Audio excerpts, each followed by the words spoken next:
Sorry I'm late.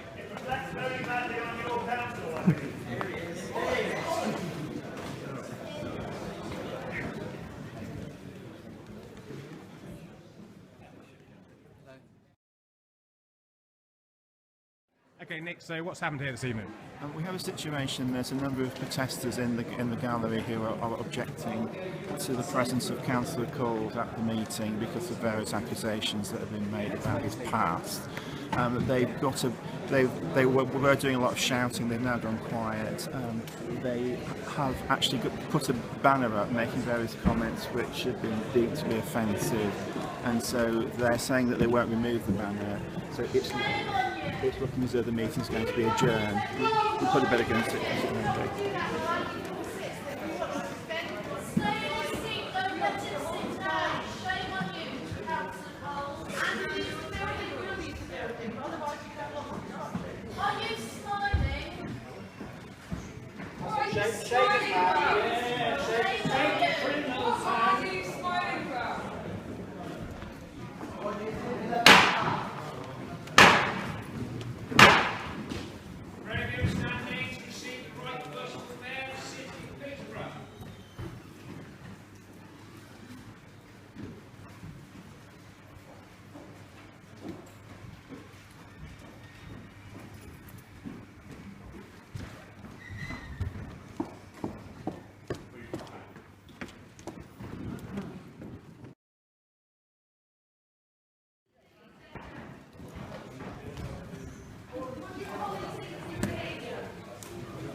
Nick, see you later.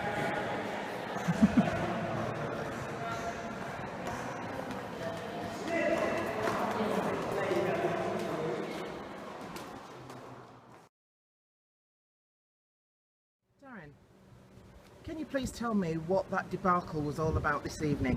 It was very, very embarrassing. I first of all have to apologise because I was 10 minutes late. I finished work at, I think it was about 6:30 time, and therefore I rushed and got here just after 7 o'clock, and I walked up the stairs thinking I would be in trouble for being late. And lots of people were exiting the chamber, and I asked one of the senior officers why that was happening, and I was told that there was a protest taking place, etc. And then we went into the actual chamber, we could see the protest taking place, and there was a lot of confusion. And I think I was right, or I've been told by some colleagues that the protesters requested that Councillor Andy Coles, the Conservative, should leave the chamber and then they would settle down and the meeting could go ahead. It seems that he refused to do that, and so the protest continued. It was quite, I don't know, what's the word, but the leaders of all the groups got together to discuss what they were going to do. A lot of sitting around. We got told at one point by Councillor Fitzgerald that we should leave the chamber because it would only agitate the protesters, and I said to Mr Fitzgerald, I'm not going anywhere. There was another undercover cop in the gallery. There we go. So agitating. Agitators, allegation there of agitating police. But either way, people do have a right to protest. They do have an entitlement to have their views. And you know, it actually makes a nice change for people to turn up and be in the public gallery. And dare I say, I think some city councillors are quite fearful when it comes to dealing with people face to face. I have to say it was a very emotive evening, and the events of tonight will leave a very lasting impression. The upside of this is the meeting will reconvene next week, Wednesday to be precise, at 7 o'clock, and hopefully that meeting will be able to go ahead. Final thoughts, Darren? Final thoughts are that it's a shame that the Chief Executive and senior officers couldn't come to some agreement or get it resolved.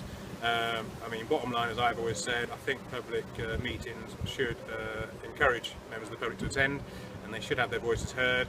And I think, you know, there will be some questions asked about whether or not Councillor Coles should have, for the greater good, said, okay, I'm obviously a bit of a an issue here. Distraction. Yeah, distraction. I'll go home. The other 59 councillors can get on with business, because there were some serious issues. We had water issues we wanted to raise and talk about and push for. So that means that's another week delayed. So we'll keep you updated. Myself and Councillor Julia Davison we'll be back in next week to well, do what we needed to do tonight. I forgot to mention, because you may have seen in the papers, in the Peterborough Telegraph the last couple of weeks, about how council buffets cost the taxpayer, local taxpayer, thousands and thousands of pounds. Let me just quickly point out, I and my colleague Councillor Julia Davison, we do not go to the buffet in the Mayor's Parlour to hang around, especially after an evening like tonight. We've not even done any work, you've not even had a meeting, and yet they're still up there right now enjoying their free food.